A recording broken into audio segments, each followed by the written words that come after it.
Hello పండు Wilson. Hello madam. నీ పేరు నాకు చాలా ఇష్టం తెలుసా. విల్సన్ అంటే ఏంటి మీనింగ్? మేడం విల్సన్ అంటే సన్ ఆఫ్ విల్ పవర్. అవునా? Okay, good good. Are you the son of will power?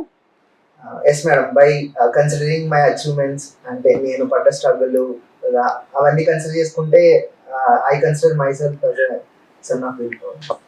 Pandu, ఇప్పుడు మీ వయసు 25 సంవత్సరాలు. ఈ వయసుకే చాలా చేసేసావు. ఓఎన్జీసీలో జాబ్ చేసావు, సివిల్స్ ఆల్రెడీ ఇప్పుడు ఐఆర్ఎస్ లో ఉన్నావు, మళ్ళా లీవ్ పెట్టి చదివి మళ్ళా సివిల్స్ ఇంటర్వ్యూకి వెళ్ళావు. 25 సంవత్సరాల వయసుకి ముఖ్యంగా నీ బ్యాక్గ్రౌండ్ లో ఈ నెల సాధ్యమయ్యాయి?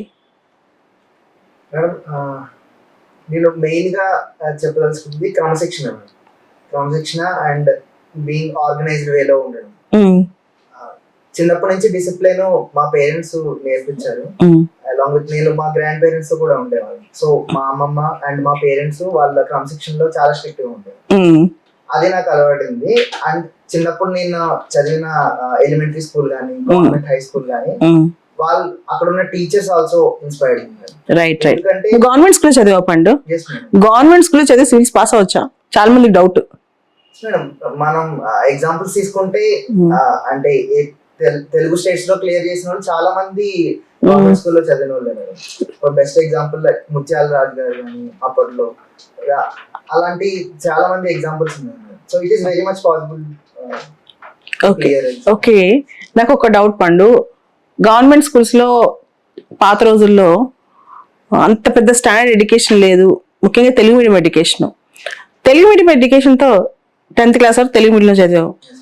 సివిల్స్ పాస్ అయ్యేటప్పుడు సివిల్స్ రాయాలన్న థాట్ ఎందుకు వచ్చింది? అంటే నీకు ఇన్ఫీరియారిటీ కాంప్లెక్స్ అనిపించలేదా? ఈ బ్యాక్గ్రౌండ్ సరిపోతుందా, నాకు వచ్చిన ఎడ్యుకేషన్ సరిపోతుందా, అట్లా అనిపించలేదా? లేదు మేడం, అంటే నాకు చిన్నప్పటి నుంచి ఉండేది మేడం సివిల్ సర్వీసెస్ చదవాలని. ఆ ఇన్ఫీరియారిటీ కాంప్లెక్స్ అయితే ఎప్పుడు రాలేదు. ఎందుకంటే తెలుగు మీడియంలో రాసి కూడా ఈ ఎగ్జామ్ పాస్ అవ్వచ్చు, ఇది ఒక రీజన్. ప్లస్ అంటే నేను హార్డ్ వర్క్ చేయగలననే నమ్మకం నాకు ఫస్ట్ నుంచి ఉంది. సో ఆ స్ట్రెంగ్త్ కన్సిడర్ చేసుకుని నాకు అది ఎప్పుడు పెద్ద హర్డిల్ అనిపించలేదు మెంటల్ గా. బట్ వైల్ ప్రాక్టీసింగ్ ఇట్, అంటే నేను నిజంగా ఫీల్డ్ లోకి దిగి ప్రిపేర్ అయ్యేటప్పుడు ఖచ్చితంగా స్ట్రగుల్ ఫేస్ చేశాను. బికాస్ 10th వరకు నేను తెలుగు మీడియంలో చదివి ఇప్పుడు సడన్ గా అన్ని పదాలన్నీ అన్ని సెంటెన్సెస్ ఇవన్నీ ఇంగ్లీష్ లో చదవడం, అది మైండ్ లో మనం డైజెస్ట్ చేసుకోవడం చాలా కష్టం. ఓకే పండు, నాకు చెప్పు, తెలుగు మీడియంతో సివిల్స్ అంటే తెలుగు మీడియం చిన్నప్పుడు చదివి సివిల్స్ చేయాలనుకున్న వాళ్ళకి నువ్వు ఇచ్చే సలహాలు ఏంటి? చాలా మంది అడుగుతారు, మ్యామ్ నేను చిన్నప్పుడు తెలుగు మీడియం, నాకు సివిల్స్ రాయొచ్చా, నేను ఎలా దాన్ని ఓవర్కమ్ అవ్వాలి, ఎలా చేయాలి? మేడం అంటే ఇప్పుడు ఆల్రెడీ తెలుగు మీడియం చదివేసి వచ్చిన వాళ్ళకి అయితే ఇప్పుడున్న టెక్నాలజీలో మన స్మార్ట్ ఫోన్ లో డిక్షనరీ ఉంటుంది అండ్ టెక్నాలజీని ఎక్స్టెన్సివ్ గా వాడుకోవచ్చు. అండ్ తెలుగు పేపర్ ని ఫాలో అవ్వడం మేడం. సో మనకి ఒకటే సంబంధించిన ఆర్టికల్, ఫర్ ఎగ్జాంపుల్ ఏదైనా ఇంటర్నేషనల్ రిలేషన్ సంబంధించింది ఏమన్నా ఉంటే G20ది, అది తెలుగులో ఈనాడు ఆర్టికల్స్ బాగా వస్తాయి. అలాంగ్ విత్ మనం హిందూ ఆర్టికల్ కూడా చదువుతాం. సో మనకి కంటెంట్ సేమే ఉంటుంది. మీడియం ఆఫ్ లాంగ్వేజ్ డిఫరెంట్ గా ఉంటుంది. సో మనం 2 పేపర్లు క్యాజువల్ గా చదివినప్పుడు మనకి థింగ్స్ క్లియర్ అవుతాయి మేడం. ఫస్ట్ తెలుగు పేపర్ చదివి ఆ తర్వాత హిందూ పేపర్ చదవడం వల్ల మనకి థింగ్స్ క్లియర్. సో ఒకటే టాపిక్ ని తెలుగులో ఇంగ్లీష్ లో రెండిట్లో చదివితే మనకు కొంత అలవాటు అవుతుంది అంటావు? At the starting. సో దాన్ని మనం ఒక బ్రిడ్జ్ లో వాడుకుని గ్రాడ్యువల్ గా మనం కంప్లీట్ ఇంగ్లీష్ మోడ్ లోకి వెళ్ళాం. ఓకే, ఇప్పుడు సివిల్ సర్వీసెస్ సంబంధించినవన్నీ చాలా వరకు ఇంగ్లీష్ లో ఉంటాయి. మరి తెలుగు మీడియం స్టూడెంట్స్ చిన్నప్పటి నుంచి తెలుగు చదివిన వాళ్ళు అవన్నీ అర్థం చేసుకోవడానికి కష్టపడుతుంటారు కదా, దాన్ని ఎలా ఓవర్కమ్ అవ్వాలి? I think it's matter of time madam. Starting లో కొద్దిగా కష్టంగా ఉంటాయి. డెమోక్రసీని ప్రజాస్వామ్యం అంటారు, ఇంకా మన దీని ఫ్రెటర్నిటీని సౌభ్రాతృత్వం అంటారు. యాక్చువల్ గా ఇంగ్లీష్ ఇంకా ఈజీ మేడం. తెలుగు కన్సిడరింగ్ ఆ క్లిష్టమైన పదాలుగా చూసుకుంటే మనకి ఇంగ్లీషే ఈజీగా వస్తుంది. పదాలు అలవాటు అయిపోయిన తర్వాత కొన్నాళ్ళకి మనం ఈజీగా చేయొచ్చు. సో అంటే ఇప్పుడు మనకి ఏదైనా కంటెంట్ PDF ఫార్మాట్ లో ఉంటే వీ హావ్ మెనీ టూల్స్. అంటే మనం తెలుగులో ఉన్న మొత్తం కాపీ పేస్ట్ చేసుకుంటే it will translate into English. So అలాంటి టూల్స్ కూడా వాడు. ఇప్పుడు పండు నాకు ఒక అసలు వన్ మోర్ థింగ్ ఉంటుంది, లైక్ మనం అంటే రోజువారీ చేసే థింకింగ్ ప్రాసెస్ మనం ఇంగ్లీష్ లో స్టార్ట్ చేసామంటే అది కూడా బాగా మనం ఆలోచించేది కూడా ఇంగ్లీష్ లో ఆలోచిస్తాం. సూపర్. పండు, చిన్నప్పటి నుంచి మీ ఊరేంటి, మీ ఫ్యామిలీ బ్యాక్గ్రౌండ్ ఏంటి, పేరెంట్స్ ఏం చేసేవాళ్ళు, వాళ్ళకి సివిల్స్ పైన అవగాహన ఉందా, అసలు ఏ స్థాయి నుంచి నువ్వు ఈ జర్నీ స్టార్ట్ చేసావు, ఎక్స్ప్లెయిన్ చేస్తావా? మాది గొల్లవెల్లి అనే ఒక చిన్న గ్రామం మేడం. ఇంతకుముందు ఈస్ట్ గోదావరి డిస్ట్రిక్ట్ లో ఉండేది, ఇప్పుడు అంబేద్కర్ కాన్స్టిట్యూన్సీ జిల్లా చేశాను. మా పేరెంట్స్ వస్తువులకు మా ఫాదరు వ్యవసాయ కూలీ మేడం, అగ్రికల్చర్ లైబ్రరీ. మా మదరు హౌస్ వైఫే, బట్ మేము ఫైనాన్షియల్ స్ట్రగుల్స్ ఫేస్ చేస్తున్నాం కాబట్టి she use to do tailoring also. And నేను ఇక్కడ ఎలిమెంటరీ స్కూల్లోనే చిన్నప్పటి నుంచి చదువుకున్నాను. అక్కడ కొన్ని ఈవెంట్స్ లైక్ ఎవరన్నా గవర్నమెంట్ అఫీషియల్స్ వస్తే ఆ రోజు డిఫరెంట్ గా ఉంటుంది మేడం ఎన్వైరన్మెంట్ మొత్తం. అంటే మిడ్ డే మీల్స్ కానీ బాగా ప్రిపేర్ చేస్తారు. సో అండ్ మమ్మల్ని ప్రిపేర్ చేస్తారు, ఎవరినన్నా ఏదైనా క్వశ్చన్స్ అడిగితే హౌ టు రెస్పాండ్, ఇలా మమ్మల్ని ప్రిపేర్ చేసేవారు. So I have grown up by seeing all these events. అంటే వాళ్ళకి అంత అథారిటీ ఉంటది, వాళ్ళు అనుకుంటే చేంజ్ చేయగలరు గ్రౌండ్ లెవెల్. ఏమైనా బ్యూరోక్రాట్స్ అనుకుంటే సొసైటీ మార్చొచ్చు, గ్రౌండ్ లెవెల్ సిచ్యువేషన్ మార్చొచ్చు. సో ఇలాంటి ఇన్సిడెంట్స్ కూడా చూసాను. అండ్ కొంతమంది విజిటింగ్ ఆఫీసర్స్ కూడా ఉండేవాళ్ళు, లైక్ డిఓ అని, కొంతమంది ఎక్స్ బ్యూరోక్రాట్స్ వచ్చి అంటే మోటివేషన్ స్పీచెస్ అవి ఇవ్వడం కానీ స్కూల్లో. అండ్ ఫస్ట్ నుంచి కూడా స్కూల్లోకి నేను కొద్దిగా యాక్టివ్గా ఉండేవాడిని, అంటే ఎక్స్ట్రా కరిక్యులర్ యాక్టివిటీస్ లో కానీ అది నేను యాక్టివ్గా పార్టిసిపేట్ చేసేవాడిని. అండ్ కొంతమంది టీచర్స్ కూడా దీని చాలా గురించి చెప్పేవారు మేడం, సివిల్ సర్వీసెస్ ఉండే చాలా గురించి. ఇది గవర్నమెంట్ స్కూల్లో?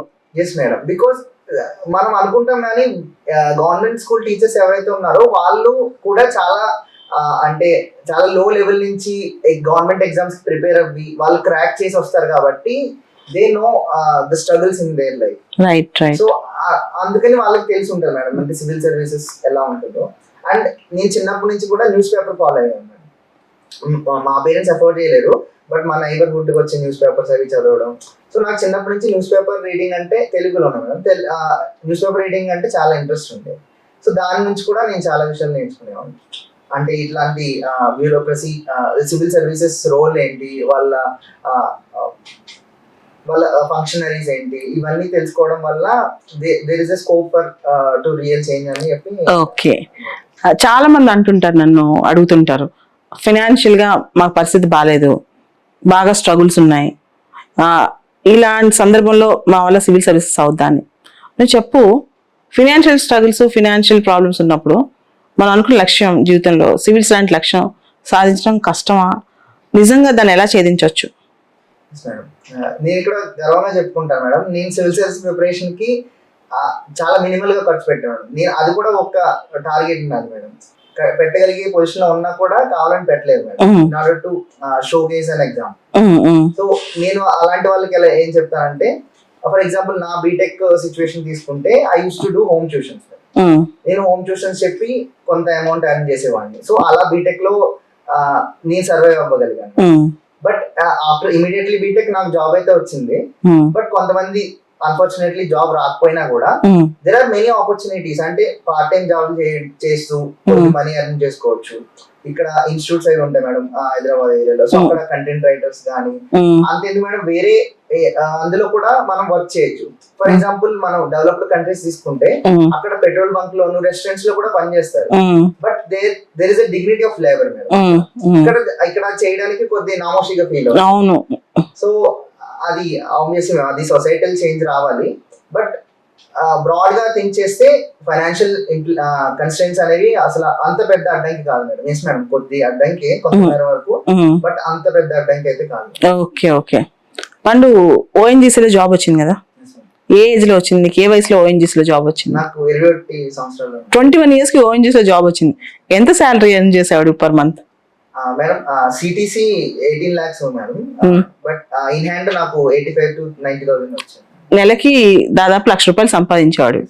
రైట్. సివిల్ సర్వీసెస్ లో ఇప్పుడు ట్రైనింగ్ లో ఉన్నప్పుడు 40,000 కూడా చేతికి రావు. రైట్. ఓఎన్జీసీలో అంత మంచి జాబ్ వచ్చిన తర్వాత నీకు కంటెంట్మెంట్ రాలేదా? ఇంకా రాలే, కాంప్లిసెన్సీ రాలేదా? ఇంక మళ్ళీ సివిల్స్ కోసం ఎందుకు ఫైట్ చేయాలి, ఇది మంచి జాబ్, ఓఎన్జీసీలో చేసేది మంచి జాబ్ యాక్చువల్ గా. సో అన్నప్పుడు నీకు కంటెంట్మెంట్ రాలేదా? మేడం నేను దాన్ని ఒక టెంపరీ ఫినామినల్ లాగే చూసాను మేడం. ఎందుకంటే నేను హైయర్ గోల్ అచీవ్ చేయడానికి ఇది ఒక సాధనంలా వాడాలని చెప్పి ముందు ఫిక్స్ అయ్యాను. సో అండ్ ఆ మనీ వస్తున్నా కూడా ఫస్ట్ 2-3 నెలల శాలరీ బాగా అనిపిస్తుంది మేడం, ఎందుకంటే అప్పుడు మన దగ్గర ఏం మనీ ఉండదు కాబట్టి. తర్వాత మనీ వచ్చే కొద్ది మార్జినల్ యూటిలిటీ అంటారు కదా మేడం, మార్జిన్. సో అది వర్క్ అయితే. ఏం చేసావు పండు ONGC లో వచ్చిన డబ్బులన్నీ? మేడం మాది ఇంతకుముందు పూరి గుడిసె మేడం విలేజ్ లో. సో మా పేరెంట్స్ కి హౌస్ కట్టి గిఫ్ట్ ఇచ్చాను. అబ్బో, ఏది 20 సంవత్సరాలు ఉద్యోగం చేసి 23-24 హౌస్ గిఫ్ట్ ఇచ్చి సివిల్స్ ప్రిపేర్ అవుతున్నావు. వండర్ఫుల్ పండు, సీరియస్ గా. సో సివిల్ సర్వీసెస్ ఎన్ని సంవత్సరాలు పట్టింది? మేడం అంటే ముందు నుంచి ఈ థాట్ ఉన్నా కానీ ఇలా టు సెక్యూర్ ఫైనాన్షియల్లీ, అంటే ఒక ఆర్థిక స్థిరత్వం వచ్చే వరకు దీని ఇంజనీరింగ్ ప్రొఫెషన్ లో ఉండి గేట్ ప్రిపేర్ అయ్యి జాబ్ తెచ్చుకున్నాను. సో నాకు 2017 లోనే జాబ్ వచ్చింది. 2018 కల్లా ట్రైనింగ్. అంటే ONGC లో గేట్ ద్వారా వచ్చింది ఉద్యోగం? ఎంత వచ్చింది గేట్ లో స్కోర్? అప్పుడు నాకు అవుట్ ఆఫ్ 1000 స్కోర్ ఉంటుంది మేడం, 700 స్కోర్ వచ్చింది. అండ్ ర్యాంక్ వచ్చేసి 1100 గేట్ లో. ఓకే. దాని మీద ఇంటర్వ్యూస్ ఉంటాయి మేడం. ఇంటర్వ్యూస్ అయిన తర్వాత డైరెక్ట్ రిక్రూట్మెంట్ PSUs లో ఉంటుంది. And one more fortunate thing ఏంటంటే ONGC లో 14 days ఆన్ ఆఫ్ ప్యాటర్న్ ఉంటుంది. సో 14 days మనం డ్యూటీ చేస్తే 14 days హాలిడేస్ ఉంటాయి. వీ కెన్ ప్రిపేర్, అంటే మిగిలిన 14 days మన చేతిలో ఉంటాయి. అది ప్రిపరేషన్ కి బాగా హెల్ప్ అయింది. అవునా? వర్కింగ్ స్టైల్ 14 days ఫుల్ గా వర్క్ చేయాలి. ఎన్ని అవర్స్ ఉంటుంది 14 days వర్క్? 14 days ఉన్నప్పుడు అక్కడ 12 hours షిఫ్ట్ ఉంటుంది. 12 hours. 12 hours ఆన్ వర్క్ ఉన్నా గానీ it's kind of 24/7 job. Offshore కదా? Offshore. సముద్రంలోనే 14 days ఉండాలి. ఇన్ కేస్ ఏదన్నా మధ్యలో ఎమర్జెన్సీ వస్తే డెఫినెట్ గా వెళ్ళి అటెండ్ అవ్వాలి. సో బాగుంది. సివిల్ సర్వీసెస్ ప్రిపరేషన్ మొత్తంలో నువ్వు ఫేస్ చేసిన మేజర్ ఛాలెంజ్ ఏంటి? భయం వేసేదా, నాకు వస్తుందా, నేను ఇంత కష్టపడి ప్రిపేర్ అవుతున్నాను, నాకు అసలు ఆ ఎలిజిబిలిటీ ఉందా, నాకు అంత క్వాలిటీ ఉందా, నాలాంటి అబ్బాయికి వస్తుందా? జనరల్ గా అందరికి వచ్చే డౌట్ కదా, నీకు అట్లాంటి థాట్ వచ్చిందా? వస్తూ ఉంటాయి మేడం, ఇట్స్ పార్ట్ ఆఫ్ అది జర్నీ. బట్ నేను 2 సార్లు మెయిన్స్ ఫెయిల్ అయిన తర్వాత ఇంకా ఎక్కువ వస్తాయి మేడం అలాంటివి. బట్ నేను ఒకటి స్ట్రాంగ్ గా డిటర్మైన్ అయ్యాను మేడం, లైక్ బై గివింగ్ నా అటెంప్ట్స్ అండ్ ఏజ్ లిమిట్ ఏదైతే ఉందో ఆ చివరి వరకు నేను పోరాడతాను. అది వచ్చిన రాకపోయినా ఎప్పటికైనా నేను సాధిస్తాను డిటర్మినేషన్ అయితే పెట్టుకున్నా. ఎందుకంటే స్టేబుల్ జాబ్ ఉంది కాబట్టి. Okay. Last year 2021 exam, 2020 results, 2022 results లో నీకు ర్యాంక్ వచ్చి IRS వచ్చిన తర్వాత ఆ రోజు నీకేమనిపించింది? యాక్చువల్లీ ఫ్రాంక్ గా చెప్పాలంటే నేను అనుకున్న సర్వీస్ రాదని తెలిసి కొద్ది ఫీల్ అయ్యాను మేడం. బట్ అది కూడా నేను ఇప్పుడు అది కూడా నా నెక్స్ట్ అంతే కదా. ఇప్పుడు చూడు, ONGC లో ఆఫీసర్ నువ్వు, తర్వాత ఇప్పుడు IRS ఆఫీసరు, నాకు తెలిసి ఇంకో 2 నెలల్లో IAS అవబోతున్నావు. సో దేవుడు నీకు ఒక్కొక్కటి, అంటే దేవుడు అంటే డెస్టినీ స్టెప్ బై స్టెప్ ఇస్తుంది. 21కి ఒకటి, 25కి ఒకటి, 26కి ఒకటి, రైట్? సో గుడ్ థింగ్ కదా.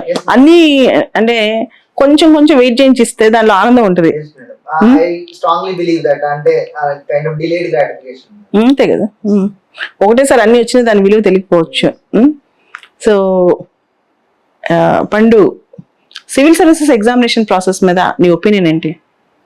అసలు కరెక్ట్ ఈ ప్రాసెస్, కరెక్ట్గా ఈ ప్రాసెస్ పొటెన్షియల్ పీపుల్ బయట తీస్తుందా?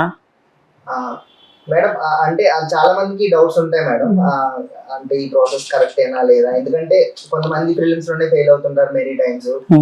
అండ్ చాలా సార్లు మనం కొన్ని మగప్ చేయవలసి ఉంటాయి, కొన్ని అనలిటికల్ గా ఆలోచించాల్సినవి ఉంటాయి. ఇవన్నీ ఎలా ఉన్నా మేడం, ఇప్పుడు అయితే ఎస్టాబ్లిష్డ్ ప్రొసీజర్ ఏదైతే ఉందో మనం దాన్ని ఖచ్చితంగా ఫాలో అవ్వాలి మేడం.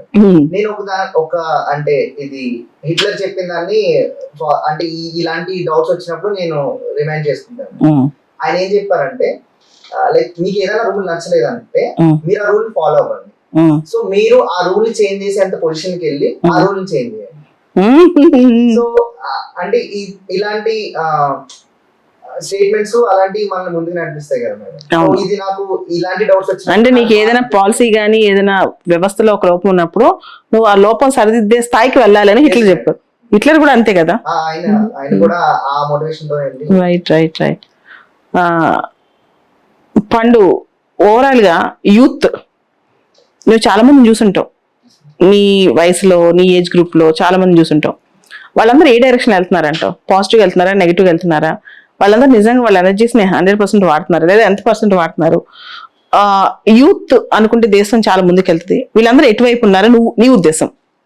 జనరల్గా యూత్ అనగానే అందరు తడుతుంటారు, అబ్బా వీళ్ళకి ఏం తెలియట్లేదు, చేతగట్లేదని. నువ్వు ఆల్రెడీ ఆ దశ ఇప్పుడే దాడుతున్నావు, రైట్? ఒక యూత్ నుంచి ఆఫీసర్ అవుతున్నావు. నువ్వు యూత్ ని ఎలా చూస్తావు ఈ కంట్రీలో? They have huge potential.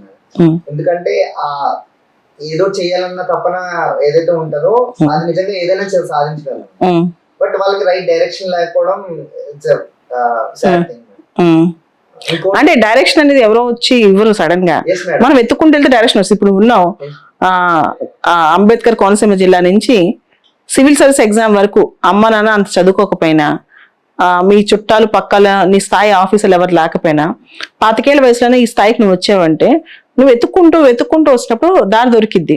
అలా కాకుండా నాకు ఎవరు సహాయం చేయట్లేదు, ఎవరు దారి చూపించలేదు అనుకోవడం కంప్లైంట్ నేచర్ కదా. నేను ఇంకోటి ఏంటంటే ఓకే మనం కష్టపడితే అంటే మనం ఒకటి గోల్ పెట్టుకుని స్ట్రాంగ్ గా డిటర్మైన్ అయితే అండ్ మనకి నేచర్ కూడా సహకరిస్తుంది. That have seen in my case. And ఇంకా మనం యూత్ ఎనర్జీని ట్యాప్ చేయడానికి అండ్ ఇప్పుడు ఈ సోషల్ మీడియా డిస్ట్రాక్షన్స్ చాలా పెద్ద ఇష్యూ మేడం. సో ఎవరైనా ఏదైనా ఏం పెట్టుకుని దాన్ని సాధించాలంటే స్ట్రాంగ్లీ రికమెండ్ ఒక బేసిక్ మొబైల్ ఫోన్ తీసుకుని ఏదైనా అర్జెంట్ ఉంటేనే మాట్లాడేది. సోషల్ మీడియా బాగా దుష్ప్రభావం చూపిస్తుంది అంటావు? అంటే okay madam, there are benefits also, but considering the negative impacts అది ఎక్కువ నెగిటివ్ ఇంపాక్ట్స్ ఎక్కువ ఉన్నాయి మేడం. బట్ యూట్యూబ్ లో మనం కంటెంట్ గానీ నాలెడ్జ్ గానీ అక్వైర్ చేసేది ఉంది, బట్ దానికి కూడా స్పెసిఫిక్ టైం పెట్టుకొని మిగిలిన టైం అంతా మనం ఫోకస్ స్టడీకి ఇస్తే బాగుంటుంది. రీసెంట్ గా తెలంగాణలో మనం చూస్తే గనక ఎత్తైన బిఆర్ అంబేద్కర్ గారి విగ్రహాన్ని ఆవిష్కరించారు హైదరాబాద్ లో. ఆయన 132వ జయంతి ఉత్సవాలు. ఒక సందర్భంలో నువ్వు నేను కూడా ఒకే ప్రోగ్రాంలో కలిసి పార్టిసిపేట్ చేసాం. సో ఆయన గురించి అంబేద్కర్ గారు ఈరోజు యువతను కానీ ముఖ్యంగా వల్నరబుల్ సెక్షన్స్ కానీ ఏ విధంగా ఇన్స్పైర్ చేశారని నువ్వు అనుకుంటున్నావు? నీ లైఫ్ లో ఆయన ఇన్స్పిరేషన్ ఏమైనా ఉందా? డెఫినెట్ గా మేడం. ఎందుకంటే by considering my social and economical deficiencies నేను ఎప్పుడు వీటి గురించి ఆలోచించినప్పుడు ఆయనతో పోల్చుకునేవాడు, అంబేద్కర్ గారితో పోల్చుకునేవాడు. ఆయన పడ్డ శ్రమలు స్ట్రగుల్స్ తో పోల్చుకుంటే మనం నేను పడేది ఎంత అనే మోటివేషన్ తో ముందుకెళ్ళాను. So he inspired you a lot.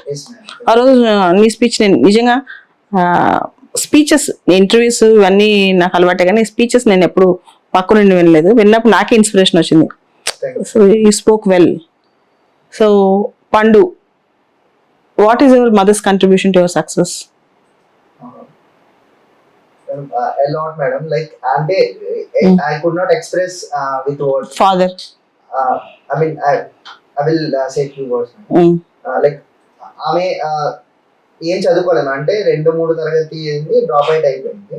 But still అంటే ఆమెకున్న ఆ గ్రహణ శక్తి అంటారు కదా, అంటే ఏదన్నా విషయం తెలిస్తే దాన్ని వెంటనే సో ఆ క్వాలిటీస్ అన్ని నాలో వచ్చాయని నేను ఫీల్ అవుతాను. She's very hard working. Along with house course చేసుకోవడంతో పాటు నేను చెప్పినట్టు టైలరింగ్ కూడా చేసేవాడు. ఫాదర్ కి సహకరించడం కోసం టైలరింగ్ కూడా చేసేవాడు. అంటే I have seen day and night struggle ఉండడం. అంటే కొన్నిసార్లు సీజన్ వచ్చినప్పుడు టైలరింగ్ డే అండ్ నైట్ చేయాలి. అలాంగ్ విత్ దట్ ఇంట్లో పనులు కూడా చూస్తాను. సో అలాంటి హార్డ్ వర్క్ చాలా క్లోజ్ గా చూడడం వల్ల మేబీ అది కూడా నాలో ఇంపైర్ అయ్యింది. రైట్. అండ్ మా ఫాదర్ కూడా ఇస్ వెరీ ఇన్స్పైరింగ్ మేడం. ఒకటి చెప్తాను పండు, నువ్వేం అనుకోకూడదు. జనరల్ గా నా ఫ్రెండ్స్, నా స్టూడెంట్స్ కొన్ని వందల మంది లాస్ట్ 15-16 ఏళ్ళ నుంచి సివిల్స్ పాస్ అవుట్ నేను పక్క నుండి చూడటం జరిగింది. రిజల్ట్స్ వచ్చినప్పుడు అంతా చాలా బాగుంటది. పేరెంట్స్ గురించి చాలా బాగా గుర్తుపెట్టుకుంటారు పండు. Once they settle down in life, ఎప్పుడైతే సర్వీస్ లోకి వెళ్ళిపోతారు, పెళ్లిళ్ళు అయిపోతాయో, పేరెంట్స్ ఎప్పుడైనా విజిటర్స్ లాగా ఉంటారు అంతే. వాళ్ళకి రిటర్న్ గా ఇవ్వాల్సినంత, వాళ్ళకి చేయాల్సినంత నాకు తెలిసిన చాలా మంది సివిల్ సర్వెంట్స్ నేను దగ్గర చూసిన, అంటే నేను అందరిలాగా వాళ్ళు పాస్ అయ్యి చూడను, పాస్ అవ్వక ముందు పేరెంట్స్ ఏం చేశారో నాకు చాలా వరకు కనపడుతుంటది. తర్వాత ఏమవుతుందంటే చాలా మంది పేరెంట్స్కి ఇవ్వాల్సినంత క్రెడిట్ కానీ వాళ్ళకి చేయాల్సినంత సేవ కానీ చాలా వరకు చేయట్లేదు. అందరూ అనుకుంటారు పిల్లలు అమెరికాకి వెళ్ళిపోయి పేరెంట్స్ వదిలేశారని. నేను సివిల్ సర్వీస్ ఎగ్జామ్ కూడా దీనిలో ఒక భాగమే అనిపిస్తుంది అనమాట. ఎగ్జామ్ పాస్ అయిన తర్వాత అన్ని పర్మిటేషన్స్ కాంబినేషన్స్ మారిపోతాయి. కొత్త కొత్త చుట్టాలు, కొత్త కొత్త బంధువులు, పెళ్లిళ్ళు, తర్వాత దానికి సంబంధించి అన్ని వస్తాయి. దీన్ని ఎలా చూస్తాయి ఈ పోకళ్ళని? అంటే నాకు ఇది ఒక పర్సన్ పిన్ పాయింట్ చేయాలని అనుకోవట్లేదు, కానీ జనరల్గా నేను చూసాను పండు, చాలా బాధ అనిపిస్తుంది. చాలా అంటే నాకు తెలుసు కొంతమంది మదర్స్ పిల్లల్ని ఎలా మెయిన్స్ రాసేటప్పుడు అయితే గోరుముద్దలు తినిపించి ఎగ్జామ్ పంపిస్తారు మధ్యాహ్నం పూట. కానీ అదే పేరెంట్స్ 10 సంవత్సరాల తర్వాత ఏదో చూపుగా కొడుకుని ఇంటికి ఏదో భయంగా వెళ్ళి ఓ 2 days ఉండి బాగున్నావు అబ్బాయి అని చెప్పేసి వచ్చేస్తారు అనమాట. నిజంగా నా ఫ్రెండ్స్ ఇప్పుడంటే ఈ ట్రెండ్ నా ఫ్రెండ్స్ లో ఉంది, ఇంకా ఆటోమేటిక్ నా స్టూడెంట్స్ కూడా స్టార్ట్ అయిపోయింది. ఏమంటావు? అని ఇప్పుడు మదర్ ఫాదర్ గురించి వచ్చింది కాబట్టి సీరియస్ గా నేను అబ్జర్వ్ చేసా పండు. What you say about it? అంటే ఉంటుంది మేడం అది, బికాస్ అంటే మనం డెఫినెట్ గా మనం యాక్సెప్ట్ చేయాలి. మన పేరెంట్స్ మనల్ని లవ్ చేసినంతగా మనం వాళ్ళకి తిరిగి ఇవ్వలేము మేడం. ఫ్యాక్ట్. అండ్ నా కేసులో వస్తులోకి I definitely I believe at least అంటే నేను జాబ్ వచ్చిన తర్వాత నేను వాళ్ళకి హౌస్ గిఫ్ట్ ఇవ్వడం కానీ, అంటే నేను వాళ్ళతో ఉన్నా మేడం. ఫస్ట్ 2 attempts కి నేను అక్కడే ఉన్నా. జస్ట్ లాస్ట్ అటెంప్ట్ కి కొన్ని రిసోర్సెస్ ఇంకా కావాలని చెప్పి హైదరాబాద్ షిఫ్ట్ అయ్యాను. And I'm the only sun madam. So వాళ్ళిద్దరు లవ్ కూడా నాకే ఉంటది కాబట్టి I'm very fortunate and want to give back. అంటే ఈ వీడియోలో ఒక చిన్న విషయం నేను అందరికి చెప్పాలనుకుంటున్నాను.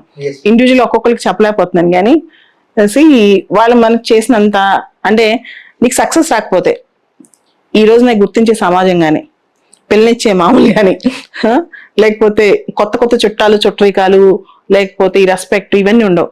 కానీ పేరెంట్స్ అంతకంటే ఎక్కువ కేర్ చేస్తారు సక్సెస్ లేకపోతే. అయ్యో మా అబ్బాయి ఏమైనా చేసుకుంటాడేమో, మా అమ్మాయి ఏమైనా ఫీల్ అయిపోద్దామని పక్కన ఇంకా బాగా చేసుకుంటారు.